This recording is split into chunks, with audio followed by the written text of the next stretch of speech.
नमस्कार, निखिल नाम है मेरा और आप देख रहे हैं दी ललन टॉप शो। जम्मू कश्मीर के बडगाम में एक कस्बा है चदूरा। 12 मई के रोज यहाँ के तहसील कार्यालय में एक सामान्य दिन था। सरकारी मुलाजिम फाइलों को निपटाने में लगे थे और फरियादी अपने अपने आवेदन लेकर एक कमरे से दूसरे कमरे जा रहे थे। तभी वहां दो लोग घुसते हैं, पूछते हैं कि राजस्व शाखा में काम करने वाले राहुल भट्ट कौन है। जैसे ही उन्हें मालूम चलता है कि कौन है राहुल भट्ट, वो पॉइंट ब्लैंक रेंज से राहुल पर गोलियां दाग देते हैं और वहां से निकल जाते हैं। राहुल को यह समझने का मौका ही नहीं मिला था कि जो उन्हें तलाशते हुए आए वो आम लोग या फरियादी नहीं बल्कि आतंकवादी थे।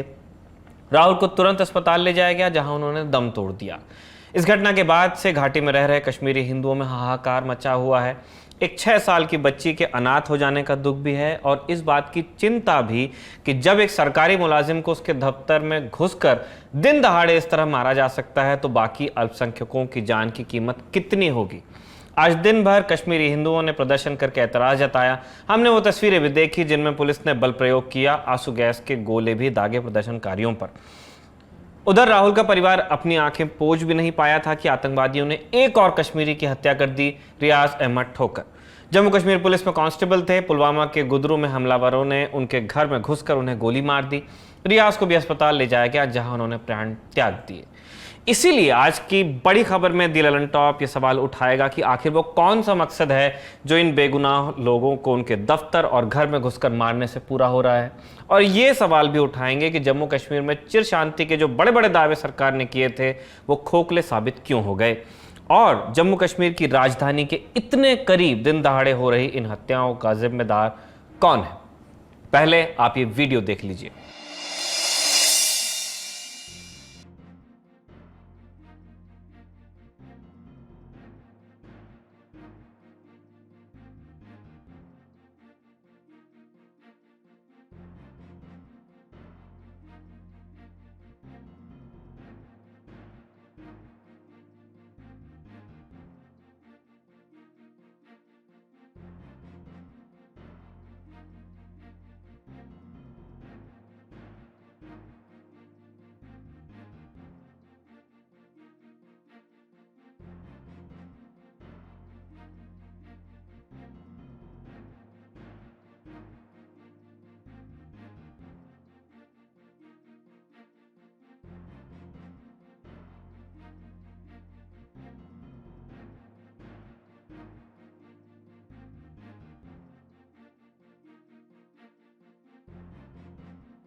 ये मीनाक्षी भट्ट हैं, राहुल भट्ट की पत्नी। रोते रोते बेसुध हो गई हैं। घर वाले इस कोशिश में हैं कि थोड़ा पानी पी लें तो ठीक रहेगा। मीनाक्षी, राहुल और उनकी 6 साल की बेटी बडगाम में ही शेखपुरा गांव में रहते थे। इस गांव में केंद्र सरकार ने प्रधानमंत्री पैकेज के तहत शासन के कश्मीरी हिंदू कर्मचारियों के लिए घर बनवाए थे। प्रधानमंत्री रिलीफ पैकेज मनमोहन सिंह सरकार के पहले कार्यकाल में आया था। साल था 2008। इसी पैकेज के तहत साल 2011 में राहुल को राजस्व विभाग में नौकरी मिली थी। राहुल की पहली पोस्टिंग थी बडगाम। बडगाम राजधानी श्रीनगर के बिल्कुल बगल में है। अगर श्रीनगर से बडगाम जा रहे हैं हो सकता है आपको पता भी ना चले कि आप दूसरी जगह आ गए। 2020 में राहुल का तबादला चदूरा तहसील में हुआ। मीनाक्षी ने आज तक के संवाददाता सुनील भट्ट को बताया कि जब से राहुल का तबादला हुआ था तभी से परिवार सुरक्षित महसूस नहीं कर रहा था। सुनिए। पहले इधर बडगाम तहसील ऑफिस में थे, वहाँ पे कभी उनको कुछ लगा ही नहीं। डीसी को इन्होंने बहुत बारी बोला कि मेरे को ट्रांसफर उधर नहीं लेनी, वो दूर है, चाडूरा बहुत दूर है बडगाम से। हम तो शेखपुरा में रहते हैं, वहाँ से बहुत दूर है। वो उसने पता नहीं कौन सी जिद निकाली, उसने 2 साल से उसकी ट्रांसफर ही नहीं की वापस वहाँ से। डीसी बडगाम ने और एसीआर ने, जो नया एसीआर है, उसने पहले भी बोला था उनको कि मेरे को यहाँ से थोड़ा डीसी ऑफिस लाओ।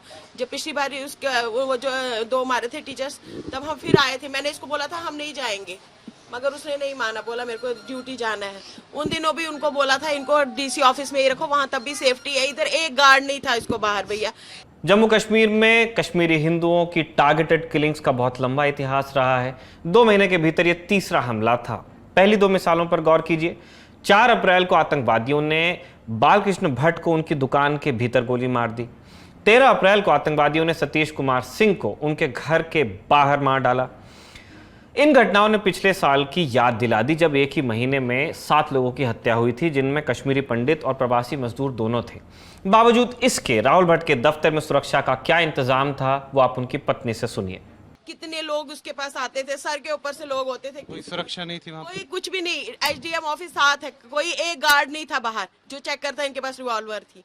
3 बंदे थे, क्या सुनने में आया, 3 बंदे थे। 3 बंदों के पीछे पूछा राहुल भट्ट कौन है।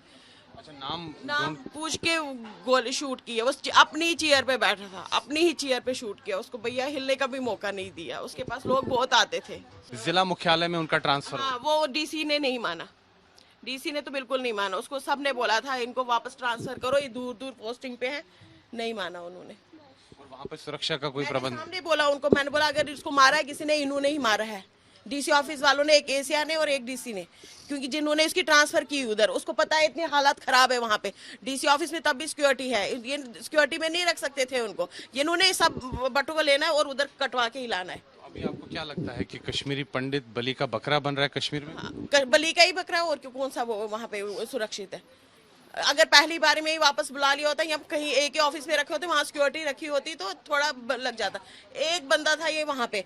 मीनाक्षी ने आगे बताया कि वो बार बार राहुल से तबादला लेने को कहती थी, लेकिन राहुल कहते थे कि मुझे अब यहाँ लोग जानने लगे, अब मैं इनके बीच सुरक्षित महसूस करता हूँ। उन्होंने कभी नहीं सोचा था कि उन्हीं लोगों में से कोई निकलकर उनके सीने में गोली उतार देगा। संतप्त मीनाक्षी ने यह सवाल भी किया कि जब शीर्ष नेता कश्मीर आते हैं तो भारी भरकम सुरक्षा का ध्यान रख लेते हैं अपनी, तो फिर राहुल जैसे आम लोग सुरक्षित क्यों नहीं रह पाए। राहुल की मृत्यु की खबर आते ही पुलिस और प्रशासन ने कह दिया था कि मामले में जांच होगी और सख्त कार्रवाई भी। इन वादों को लेकर भी मीनाक्षी ने एक सवाल किया जो आपको सुनना चाहिए। मगर मार तो दे, पहले पता तो चल जाए। ये मारने के बाद ही क्यों इनको पकड़ते हैं? पहले क्यों नहीं पकड़ पाते हैं? पहले क्यों नहीं इतनी सिक्योरिटी रखते? मैंने कोई सिक्योरिटी नहीं देखी बड़गाम साइड से। बड़गाम के आगे जाके कोई सिक्योरिटी नहीं है। उसके वो चाडोरा ऑफिस में एक गार्ड तो होना चाहिए था जो चेक करके लोगों को अंदर भेजा, अगर इतनी सेफ्टी है। बट इतने हैं इधर, जब उधर नहीं थी तो दूसरी जगह क्या होगी? दूसरी जगह भी ऐसे जो स्कूल में टीचर जा रहे हैं, जैसे पिछली बारी उनको बेचारों को बाहर निकाल के भी मारा, तो बाकी टीचर्स ने क्या कर लिया? उन्हीं को टारगेट बनाया, वैसे बाकियों को भी, टीचर्स को भी बनाएंगे। राहुल की हत्या के विरोध में प्रदर्शन 12 मई की रात को ही जम्मू कश्मीर के अलग अलग इलाकों में शुरू हो गए थे। ज्यादातर प्रदर्शनकारी कश्मीरी हिंदू थे जो सरकारी नौकरी के चलते घाटी में परिवार सहित रहते हैं। प्रदर्शनकारियों ने बडगाम के डिप्टी कमिश्नर, वहां कलेक्टर को डिप्टी कमिश्नर कहते हैं, जम्मू कश्मीर के लेफ्टिनेंट गवर्नर और बाकी अधिकारियों के खिलाफ नारे लगाए। प्रदर्शनकारियों ने सवाल किया कि जब सरकार सुरक्षा मुहैया करा ही नहीं पाई है तो फिर वो कश्मीरी हिंदुओं को ऐसे इलाकों में क्या सोचकर पोस्टिंग दे रही है। प्रदर्शनकारी चाहते थे कि लेफ्टिनेंट गवर्नर मनोज सिन्हा उनसे आकर मिलें। नारेबाजी के बाद प्रदर्शनकारी मार्च की शक्ल में बडगाम एयरपोर्ट रोड की तरफ बढ़ने लगे। जब यह हुआ तब पुलिस और सुरक्षा बलों ने बल प्रयोग किया, आंसू गैस के गोले भी दागे। राहुल अब हमारे बीच में नहीं, लेकिन नेताओं के बयान है, चूंकि कश्मीरी हिंदुओं को लेकर राजनीति का मौका कोई भी नहीं चूकना चाहता, इसीलिए आपको राजनीतिक प्रतिक्रियाओं के बारे में भी बता देते हैं। जम्मू कश्मीर की सभी राजनीतिक पार्टियों ने एक सुर में इस घटना की निंदा की है। भाजपा की राज्य इकाई के अध्यक्ष रविंदर रैना ने कहा कि इस घटना में शामिल लोगों को बहुत जल्दी न्यूट्रलाइज कर दिया जाएगा। पूर्ववर्ती जम्मू कश्मीर राज्य में भाजपा पीडीपी सरकार की मुख्यमंत्री रही महबूबा मुफ्ती ने कहा कि बडगाम जाकर संतप्त परिवार से मिलना चाहती थी, लेकिन नजरबंद कर दिया गया। नेशनल कॉन्फ्रेंस के उमर अब्दुल्ला ने राहुल और रियाज की हत्या की निंदा की, साथ ही ये भी लिखा कि पर्यटन को नॉर्मलसी नहीं माना जा सकता, ये सिर्फ आर्थिक गतिविधि का सूचक होता है। नॉर्मलसी तो तभी आएगी जब डर खत्म होगा, उग्रवादी अपनी मर्जी से हमले नहीं कर पाएंगे। सारी पार्टियां लकीर पीटने में लगी हैं, इसलिए कश्मीरी हिंदुओं के पास कोई रास्ता नहीं बचा। सरकारी नौकरी कौन नहीं चाहता, लेकिन अब सब्र का बांध टूट रहा है। आज पूरे दिन कश्मीरी हिंदुओं ने घाटी में अलग अलग जगह सामूहिक इस्तीफे दे दिए और इस्तीफे के पत्र को सार्वजनिक भी किया। जरा सोचकर देखिए उस बेबसी के बारे में। एक अदद नौकरी के पीछे पूरी दुनिया लगी है और यहाँ लोग उसी नौकरी को छोड़ने पर मजबूर कर दिए गए हैं। इसीलिए हमने सुशील पंडित से बात की। सुशील लेखक और सामाजिक कार्यकर्ता हैं, रूट्स इन कश्मीर नाम का एक संगठन चलाते हैं जो ऐसे युवाओं के बीच काम करता है जिनका जन्म 1990 से शुरू हुए विस्थापन के वक्त या उसके बाद हुआ था। सरकार लगातार दावा कर रही है कि उसने हिंदुओं का पुनर्वास शुरू कर दिया है। इस पुनर्वास के नाम पर जो लोग घाटी में सपरिवार रहने जाते हैं वो कैसे घरों और कैसे माहौल में रहते हैं, सुनिए सुशील पंडित से। जो प्रधानमंत्री के पैकेज के तहत नौकरियां कुछ कश्मीरी हिंदुओं को दी गई, ये 2010 और 11 से शुरू हुआ सिलसिला है। नया नहीं है। और तब से इन कश्मीरी हिंदुओं को बाड़े नुमा स्थानों में पोर्टा केबिन्स, ये जो पीवीसी की छतों और दीवारों को बना करके, जैसे कंस्ट्रक्शन साइट्स के ऊपर टेम्पररी एकोमोडेशन होती है मजदूरों के लिए या वहां काम करने वालों के लिए, वैसे मकानों की कतार और उसके चारों ओर कटीली तार की चार दीवारी का बाड़ा बनाकर कुछ कैंप, ट्रांजिट कैंप नुमा बनाए गए। और लगभग 10-12 साल से ऐसे 6 ट्रांजिट कैंप्स में, हर कैंप में सैकड़ों की तादाद में लोग रह रहे हैं और वहां से सुबह अपनी सरकारी नौकरियों के लिए स्कूलों में, सरकारी दफ्तरों में जाते हैं और लौट करके वहीं आते हैं। इन रहने की जगहों पर सुरक्षा के नाम पर कुछ पुलिस वाले, मुट्ठी भर पुलिस वाले तैनात कर दिए जाते हैं। सुरक्षा के नाम पर ले देकर केवल इतना ही है, कुछ बसों में भर करके लोगों को काम पर ले जाया जाता है, कुछ लोग अपने आप जाते हैं। कश्मीर में होते हुए भी, कश्मीर का होते हुए भी कुछ लोगों के लिए तो उन इलाकों में जहां से वो निकाले गए थे वहां का होते हुए भी इन बाड़ों में रहना मजबूरी है, क्योंकि सुरक्षा के नाम पर जो कुछ भी है वो यहीं उपलब्ध है।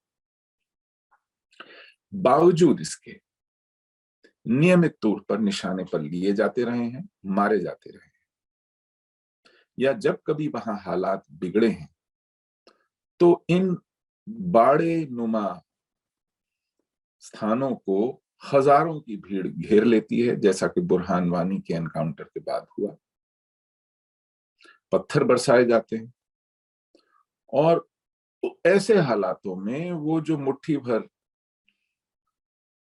पुलिस के सुरक्षा कर्मी होते हैं, उनके लिए अपनी जान बचाना मुश्किल हो जाता है। जिनकी सुरक्षा में वो तैनात किए गए हैं उनका तो ईश्वर ही मालिक है। पथराव होता है, गाड़ियों के शीशे टूटते हैं और पोर्टा केबिन की वो जो पतली प्लास्टिक की, पीवीसी की परत होती है वो भी नहीं झेल पाती, वो क्रैक हो जाती है, टूट जाती है। और कई बार ऐसे हालातों में किसी तरह जान बचाकर भागकर ये लोग जम्मू आते हैं। इस तरह 10-12 साल कटे। जब जब कोई मारा गया तब तब आश्वासन दिए गए कि अगली बार नहीं होगा, ये आखिरी बार है, इसके बाद नहीं होगा। अनुच्छेद 370 के निष्प्रभावी होने से कश्मीरी हिंदुओं के जीवन में कितना परिवर्तन आ गया, अब ये सुनिए। 370 एक बीज की तरह बोया गया था हमारे संविधान में 1949, 26 नवंबर 1949 को संविधान बनाने की प्रक्रिया संपन्न हुई थी और 26 जनवरी 1950 को वो लागू कर दिया गया। तब भी आपत्तियां थीं, आशंकाएं थीं, लेकिन यह 370 का बीज आज बरगद बन गया है। 70-75 साल इसको देश की व्यवस्था ने पोषित किया। अब आप 370 को अपनी संविधान से खारिज कर दें, कुछ घोषणाएं और कुछ हस्ताक्षर हो करके यह समाप्त मान लिया जाए,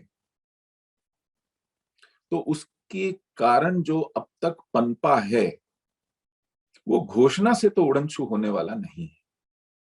आपके कहने भर से वो ढह नहीं जाएगा, उसके लिए जमीन पर काम करना होगा।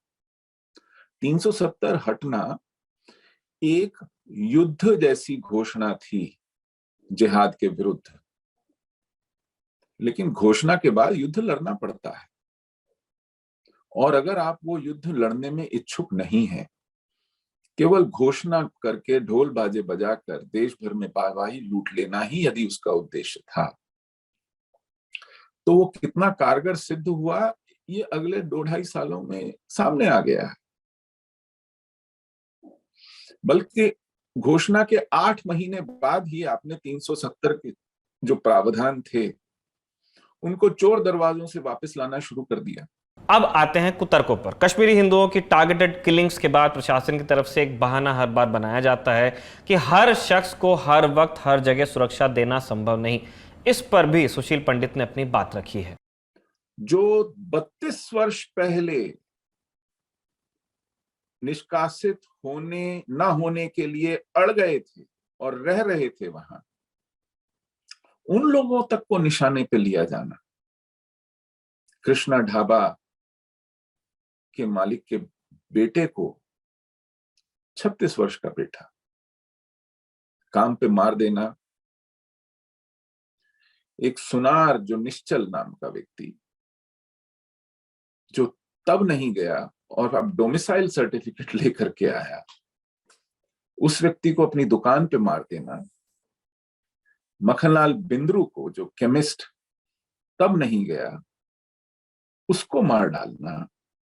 चुने हुए सरपंचों को मार डालना, पार्षदों को मार डालना, सरकारी कर्मचारियों को मार डालना, घर में मार डालना, दुकान पर मार डालना, काम की जगह पर मार डालना, आते जाते बाजार में मार डालना। बची कौन सी जगह जो निरापद?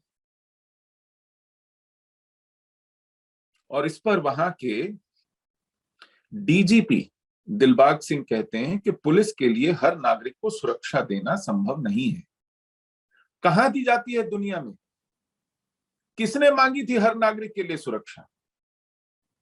अगर आप इतने असहाय हैं तो घर जाइए, त्याग पत्र दीजिए। सुरक्षा की यह अवधारणा नहीं है कि हर नागरिक के साथ 10 बंदूकधारी चलेंगे जैसे नेताओं के लिए चलते हैं। सुरक्षा की अवधारणा यह है कि ऐसा वातावरण निर्मित हो कि कोई जिहादी अगर सोचे भी इस तरह का काम करना तो उसकी रूह कांपे, उसके पड़ोसी और परिवार वाले उसकी चिरौरी करें कि मत करो, इसके नतीजे हम पर बहुत बुरे होंगे। उन नतीजों की कल्पना करके वह अपराध होने से रुके, सरकार की तत्परता दिखे, सुरक्षा तंत्र की चौकसी दिखे। ये सब नहीं है। इसकी जगह पुलिस मुख्यालय की यह स्टेटमेंट है कि हर एक को हम सुरक्षा नहीं दे सकते, मानो दुनिया में कहीं दी जाती हो या किसी ने मांगी हो। कुल मिलाकर बात यह है कि सरकार न कश्मीर की राजनीतिक समस्या का हल निकाल पाई है और न ही वहां से विस्थापित कश्मीरी हिंदुओं के पुनर्वास के तमाम दावों के बावजूद उन्हें सुरक्षित महसूस करा पाई है। जरूरी है कि अब दावे और वादे बंद हों और विस्थापन का दंश झेल रहे कश्मीरी पंडितों के पुनर्वास की पुख्ता व्यवस्था की जाए और जो लोग इन टारगेटेड किलिंग्स के पीछे हैं उन्हें ऐसी सजा मिले कि दोबारा ऐसी वारदात से पहले कोई लाख बार सोचे। ये थी हमारी बड़ी खबर। अब चलते हैं सुर्खियों की तरफ। आज देश के सर्वोच्च न्यायालय में कई बड़े मामलों की सुनवाई हुई। पहला ज्ञानवापी मस्जिद सर्वे, दूसरा जम्मू कश्मीर परिसीमन और तीसरा नीट पीजी 2022। तीनों मामलों में सुप्रीम कोर्ट ने क्या कहा, आज सुर्खियों में इन पर चर्चा होगी। पहला मामला है वाराणसी में ज्ञानवापी मस्जिद का सर्वे। मामले को लेकर अंजुमन इंतजामिया कमेटी, जो प्रबंधन कमेटी होती है मस्जिद की, उसने सुप्रीम कोर्ट में याचिका दायर की थी। याचिका में इलाहाबाद हाईकोर्ट के 21 अप्रैल वाले उस फैसले को चुनौती दे दी गई थी जिसमें वाराणसी कोर्ट के 8 अप्रैल के आदेश को चुनौती देने वाली याचिका को खारिज किया गया था।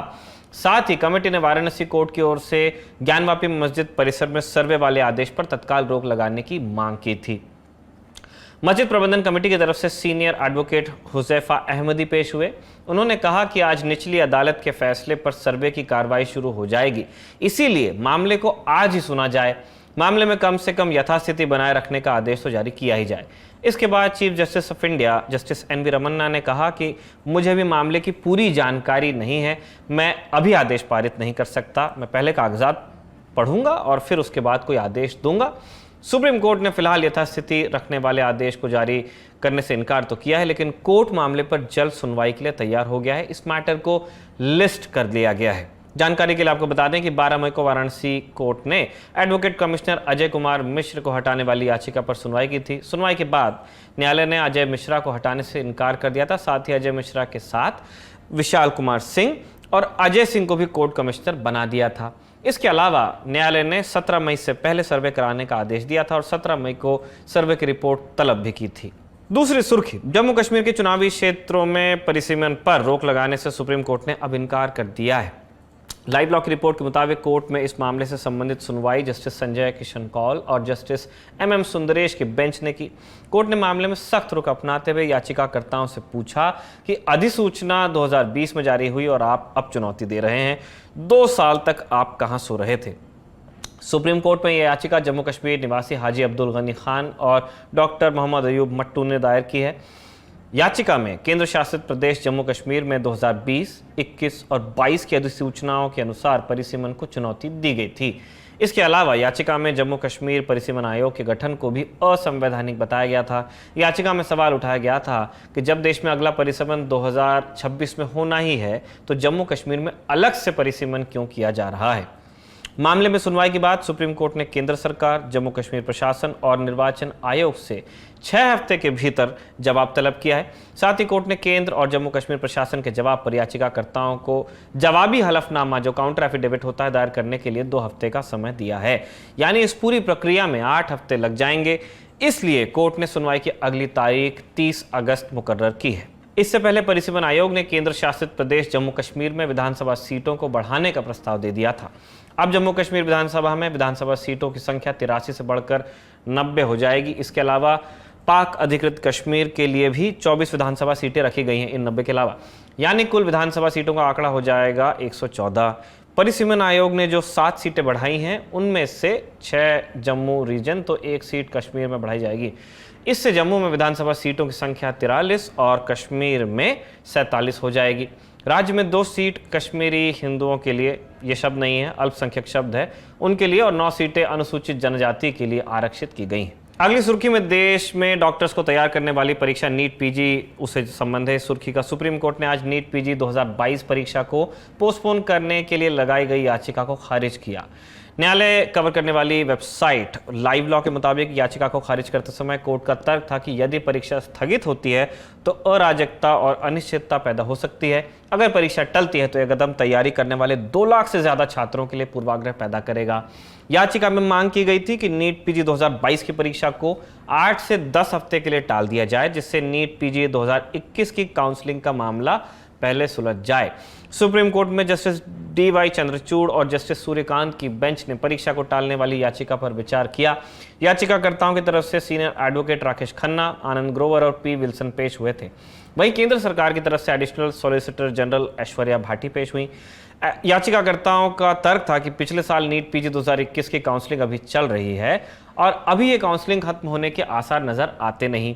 21 मई को नीट पीजी 2022 की परीक्षा होनी है। ऐसे में हजारों की संख्या में ऐसे उम्मीदवार हैं जो काउंसलिंग और 2022 की परीक्षा में हिस्सा लेना चाहते हैं, दोनों में। याचिका में आगे कहा गया कि नीट पीजी 2022 में आवेदन की आखिरी तारीख 25 मार्च थी। ऐसे में याचिकाकर्ताओं ने इस उम्मीद में फॉर्म नहीं भरा कि वो AIQ मॉकअप काउंसलिंग में भी हिस्सा लेंगे और उन्हें सीट मिल जाएगी।